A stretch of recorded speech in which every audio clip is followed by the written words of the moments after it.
Hello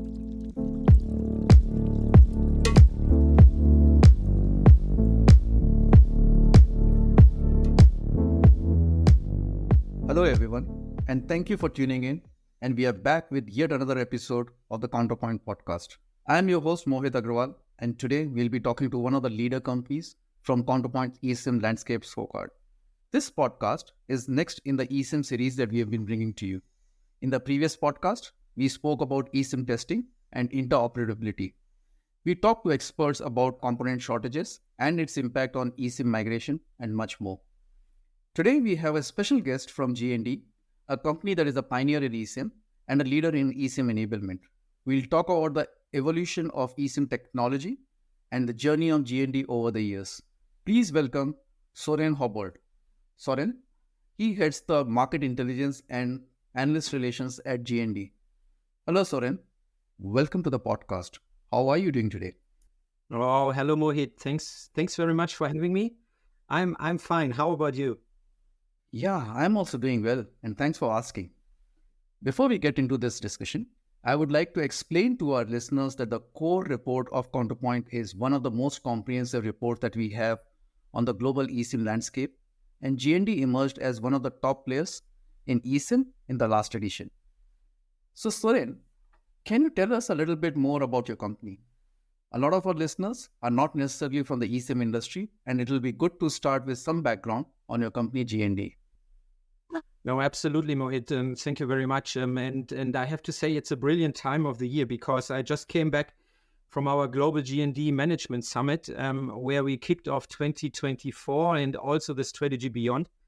For those of you who ever ask themselves what G&D stands for, or G+D, it stands for Giesecke+Devrient. But as it is much easier, just say G&D. Yeah? And G&D makes the lives of billions of people, and I have to say, things more secure. Yeah, we shape trust in the digital age. We build in security tech in three major segments. And these are the three. It's digital security, it's financial platforms, and it's currency technology.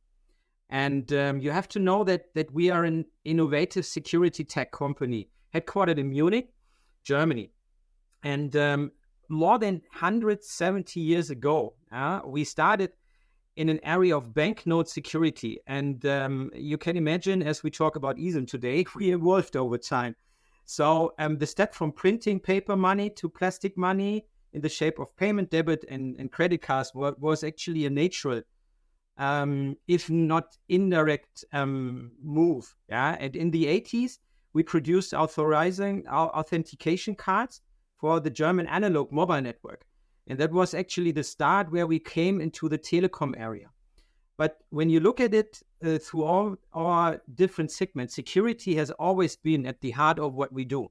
And you can call it the common denominator.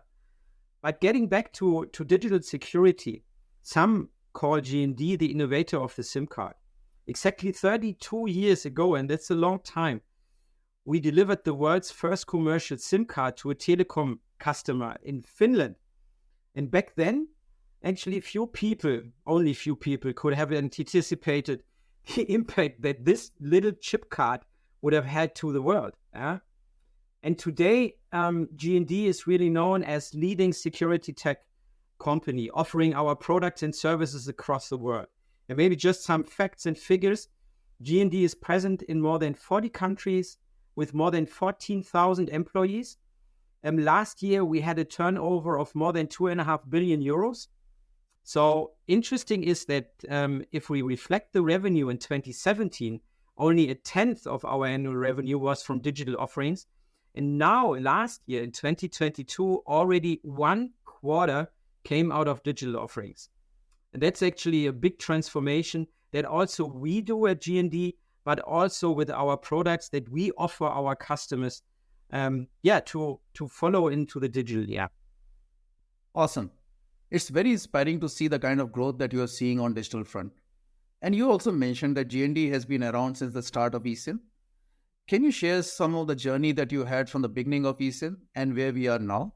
Yeah, absolutely, Mohit. From the first commercial SIM cards in the 90s, over time, pluggable SIM cards sizes became smaller and smaller, as also phone sizes decreased. New device types, such as smartwatches, for example, appeared in the market, or also IoT devices developed in a rapid way.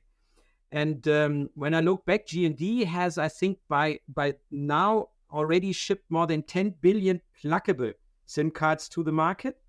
But now, as the world is moving away from traditional pluggable plastic SIM cards to a more eco-friendly embedded SIM, we see that this eSIM has several benefits for the consumer, for enterprises, a wide range of IoT applications, and last but not least, as I said, also for the environment.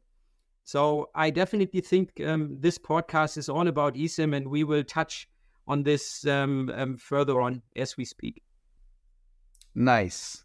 And G&D was named as the leader in Counterpoint's global eSIM scorecard in 2022.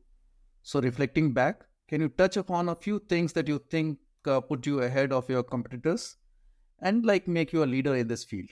Yeah, first of all, when we received this recognition, we were thrilled, because external analyst recognitions are always very highly welcome reputation and rewards for us at G&D. Because it's always very important also to get assessed with our products and services by external analysts, such as you at Counterpoint. We are actually keen also to compare ourselves with others, because it gives us a benchmark where we stand and how we also can develop and further innovate to stay ahead and keep the role of a thought leadership in eSIM. You should also mention, actually, Mohit, that we were also able to hold the leadership position in your recent landscape report in 2023. And this actually motivates us even more to keep the pace and to offer at the best possible customer expectation level. Awesome. And G&D is one of the first players to venture into eSIM. How did it all start? Because G&D was very, very strong on the physical SIM side. So then why eSIM? Yeah, Mohit, that's really a very important question, because from the beginning, eSIM was really started as a technology as a very small spark. Yeah, the initiation and ideation was at the meeting during Mobile World Congress in Barcelona back in 2010. And it was Vodafone, Deutsche Telekom, and Telefonica who sat together and actually talked about the future of the SIM card for the automotive industry and also for the M2M as such. And we actually, as G&D, were invited that time as a SIM vendor to also get feedback how some processes could be done, and especially how subscription management would evolve, and what does this mean for subscription management. And I have to say, only 2 years later, we were able, together with AT&T, actually to launch the first M2M SIM card in the US. And soon after, Vodafone again and the French operator SFR, Telefonica, and the Japanese operator NTT Docomo followed with certain M2M applications, which were all used in that former time still pluggable SIM cards, but they were already M2M enabled. And actually, as you know, soon after, the conversations were extended to the GSMA, the Association of All International Operators, and that led into first publications that were called Pioneering Subscription Management. And if I may add, eSIM was for a couple of years a niche technology in the M2M segment, which also underlaid different dynamics, I would say. But with first successful references, some first proof of concepts, lead customers, also standardization started strong, and it became a strong consumer benefits. The acceptance also across OEMs and also operators made its way towards something that we now can say after 10 years only.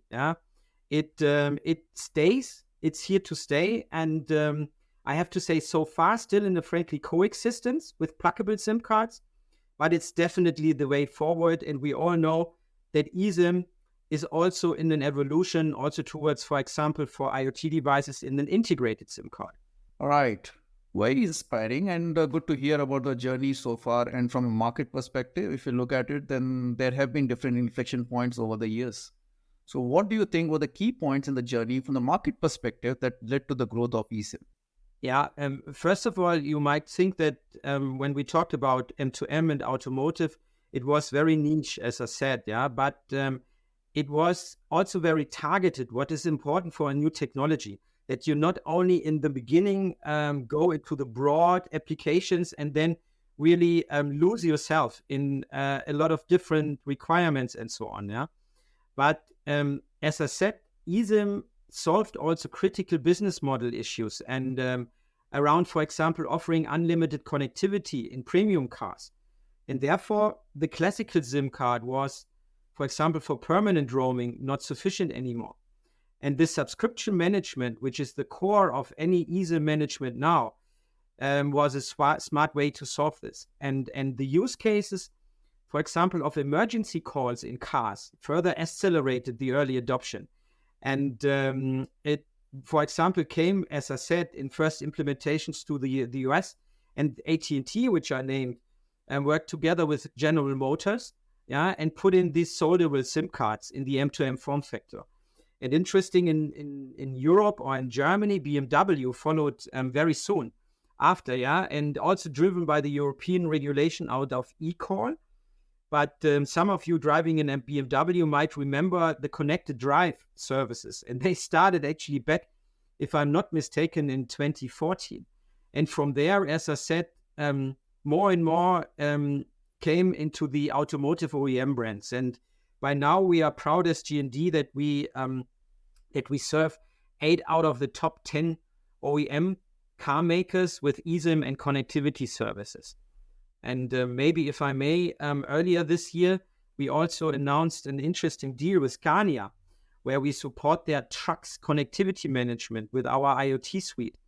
And some might know that this IoT suite comes from a connectivity management platform designed by Pod Group, who we acquired just back in 2021.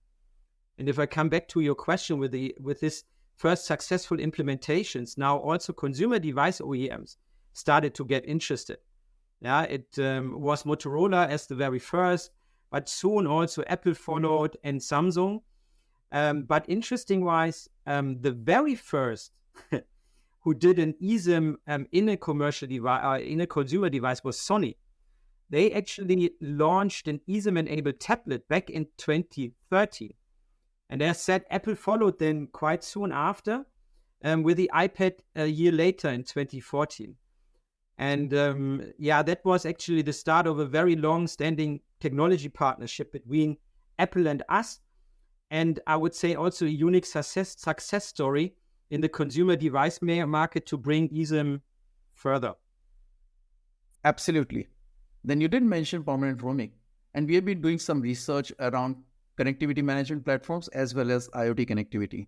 And permanent roaming is definitely a big pain, especially because some of the big markets like Brazil, China, India, or even the US, they restrict permanent roaming.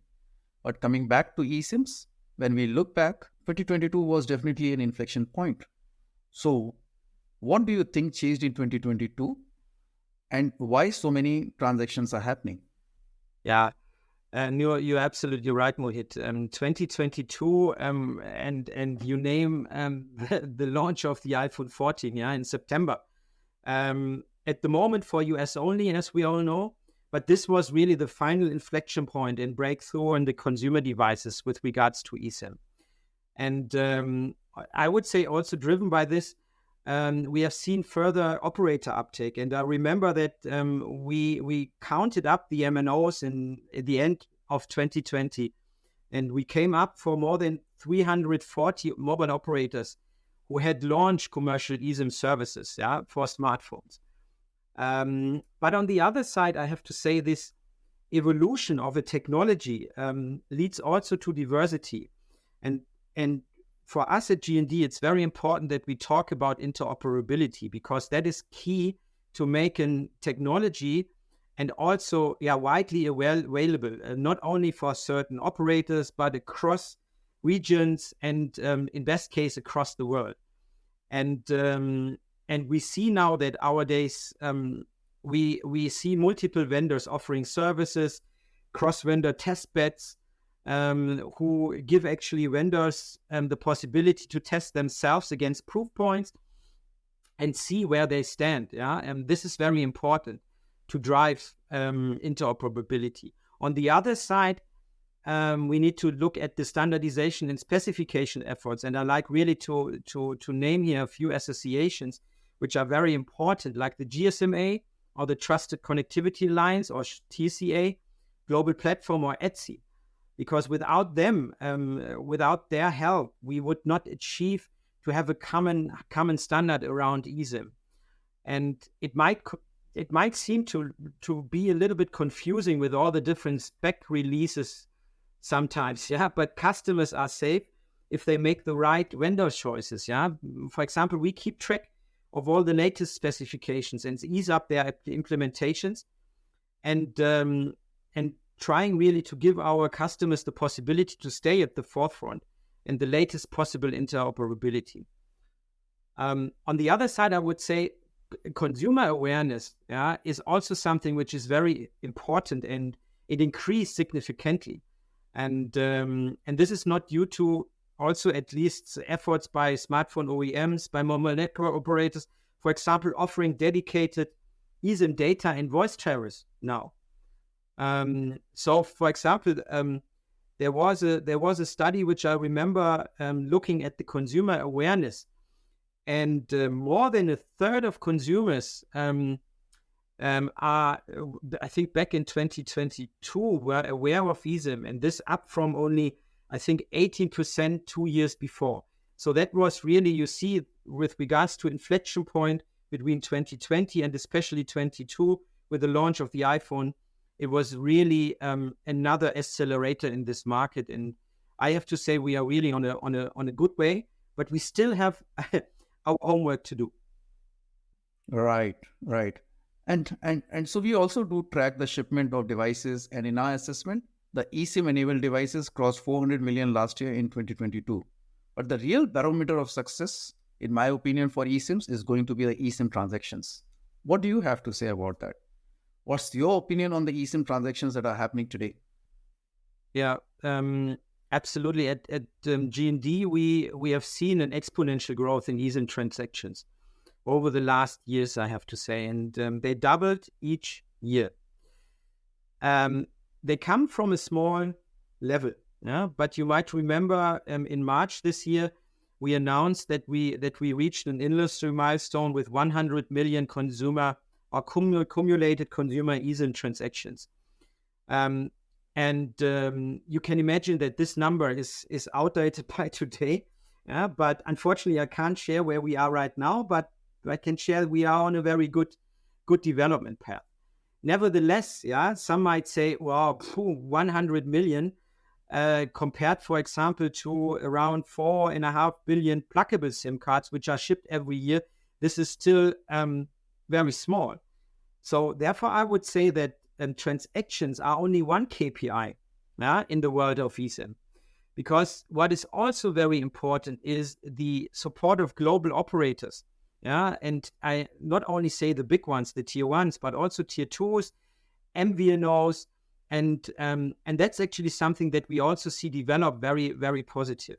On the other side, it's also about the smartphone launches, and especially here we really wait for OEMs to launch eSIM devices in the mid-class tier, because that gives another push into the area. And last but not least, as I mentioned it before, I think new specifications such as SGP22 for consumer or the SGP32 for IoT devices are playing an important role also to further accelerate. And with regards to KPIs, so you see, it is not only the transactions, which are an important indicator, but we have a lot more, which we also as G&D and as industry need to monitor in a rapidly and frequently way.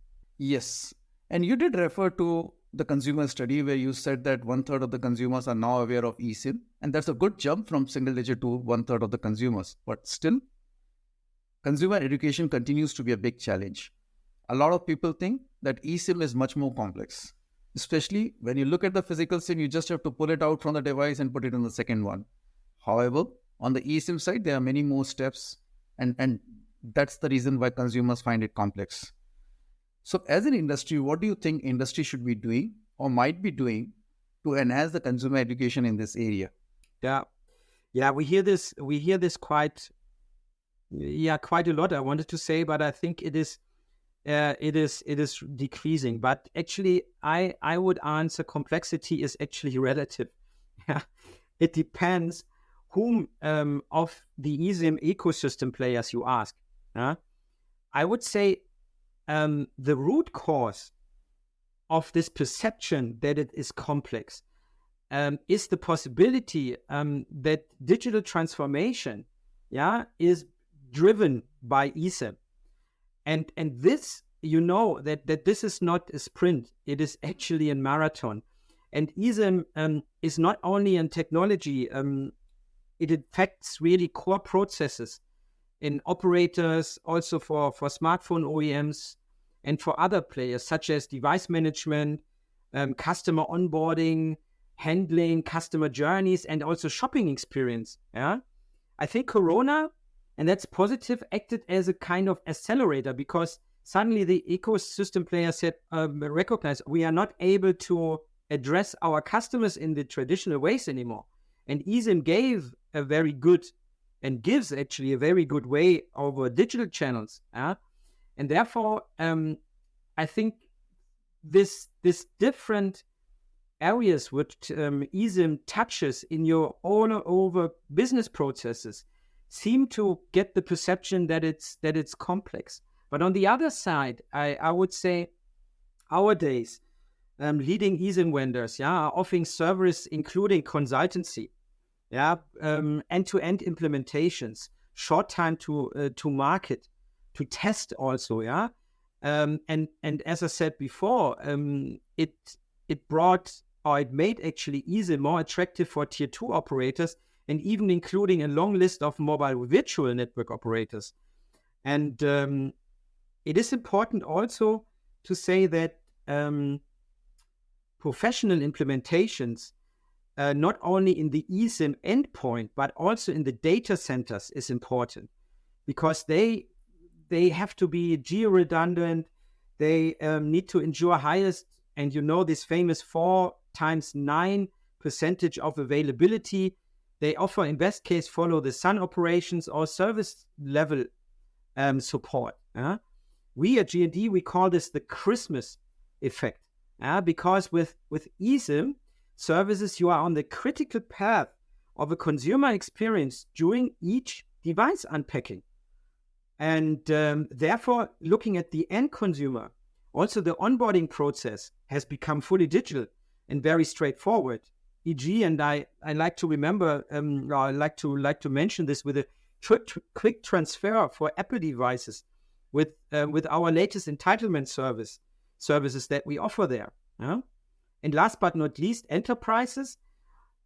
If we look at this area of customers, they might still see a kind of complexity because they don't know which of the vendors they should select, because they get a lot of different offerings, and most of the offerings, unfortunately, are still very early stage implementations.